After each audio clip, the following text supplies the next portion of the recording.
నమస్తే. తెలుగు రాజ్యంకి స్వాగతం. నేను మిస్ సంధ్య. కేంద్ర మంత్రివర్గ విస్తరణ జరగబోతోంది అన్న అంశం తెర మీదకి వచ్చిన దగ్గర నుంచి రెండు తెలుగు రాష్ట్రాల్లో గతంలో ఎవరికి ఆఫర్ చేశారు, ఎవరు హోల్డ్లో పెట్టారు అన్న అంశంతో పాటు తెలంగాణలో ఉన్న కేంద్ర మంత్రి పదవులలో మార్పులు చేర్పులు ఉండబోతున్నాయన్న అంశం ప్రజెంట్ చర్చనీయాంశంగా మారింది. ఈ నేపథ్యంలో జనసేనకు గతంలోనే కేంద్ర సహాయ మంత్రి ఆఫర్ ఉందన్న విషయం మనందరికీ తెలిసిందే కదా. అప్పుడు జనసేనాని హోల్డ్లో పెట్టడం జరిగింది. ఈసారి దానికి సంబంధించి ఒకంత అడుగు ముందుకు వేసే అవకాశం స్పష్టంగా కనిపిస్తుంది. ఈ నేపథ్యంలో ఎంపీలు బాలశౌరి గారి పేరు, అలాగే తంగెళ్ల ఉదయ్ శ్రీనివాస్ పేరు ప్రముఖంగా వినిపిస్తోంది.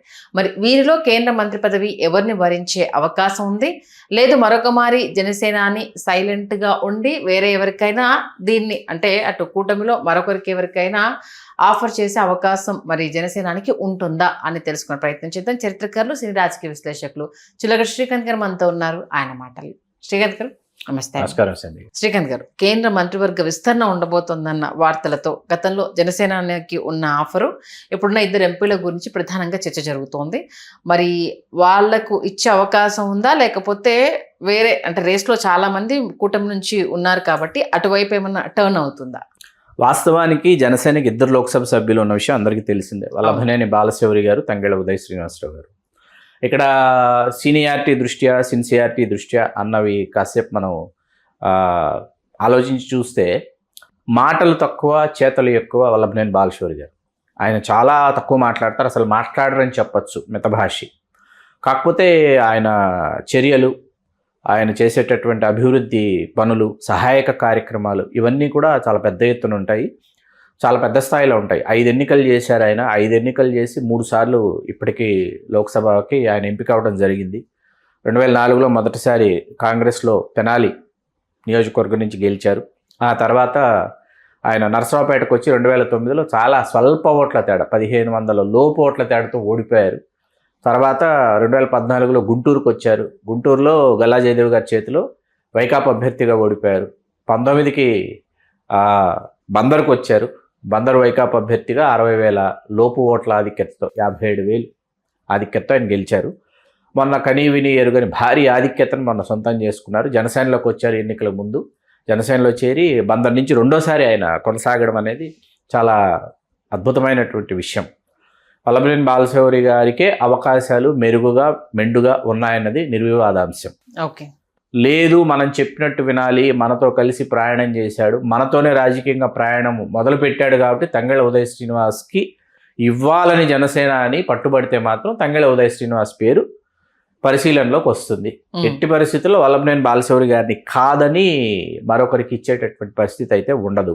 ఓకే, ఇక్కడ మరీ ముఖ్యంగా అసలు బాలశౌరి గారికి, ఉదయ్ శ్రీనివాస్ గారికి కేంద్రంలో ఇప్పుడు ఎందుకు అవకాశం ఇవ్వాలి, పర్వాలేదు మేము భవిష్యత్తులో మరింతమంది ఎంపీలు ఉన్నప్పుడు ఆలోచిస్తాం అని పవన్ కళ్యాణ్ గారు అనుకుంటే మాత్రం భాజపా అవకాశాన్ని అందిపుచ్చుకునేటటువంటి పరిస్థితి ఉంది కేంద్ర మంత్రిగా. ఓకే, ఎందుకంటే భూపతిరాజు శ్రీనివాస్ వర్మ గారు నరసాపురం నుంచి ఇప్పటికే సహాయ మంత్రిగా ఉన్నారు.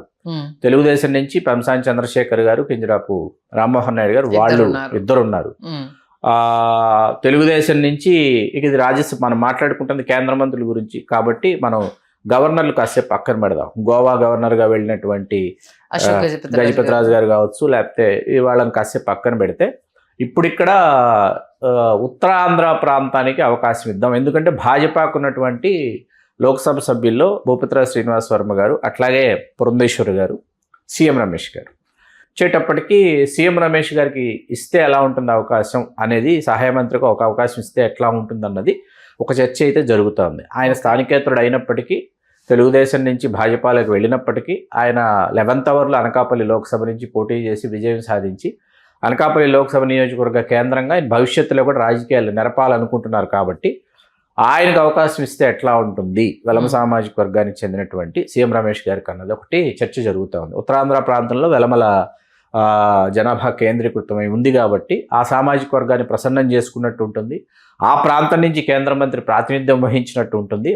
భవిష్యత్తులో ఉత్తరాంధ్రలో చెప్పుకోదగ్గ స్థాయిలో భాజపా కొన్ని స్థానాల్ని కైవసం చేసుకోవడానికి, శాసనసభ కావచ్చు, లోక్సభ కావచ్చు, ఒక మార్గం సుగమం అవుతుందనేటటువంటి ఒక సమీకరణ జరుగుతోంది.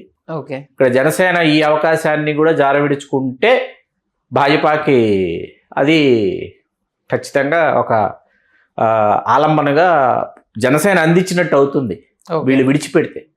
లేదు, అకామిడేట్ చేయడానికి అనువైనటువంటి పరిస్థితి ఉందంటే బాలశౌరి గారు ఒక ప్రాంతం ఒక సామాజిక వర్గం, సీఎం రమేష్ గారు ఒక ప్రాంతం ఒక సామాజిక వర్గం, కాబట్టి ఇరువురికి అవకాశం ఇచ్చినా బాగానే ఉంటుంది అనేది మరొక సమీకరణ.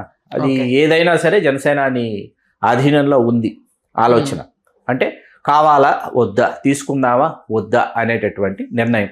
కాకపోతే అంటే ఇన్నర్ సోర్స్ నుంచి వస్తుంది అయితే సీఎం రమేష్ గారికి వదిలిపెట్టే అవకాశం ఉంటుంది అనేసి ఒక వాదన వినిపిస్తోంది. వాస్తవం అది.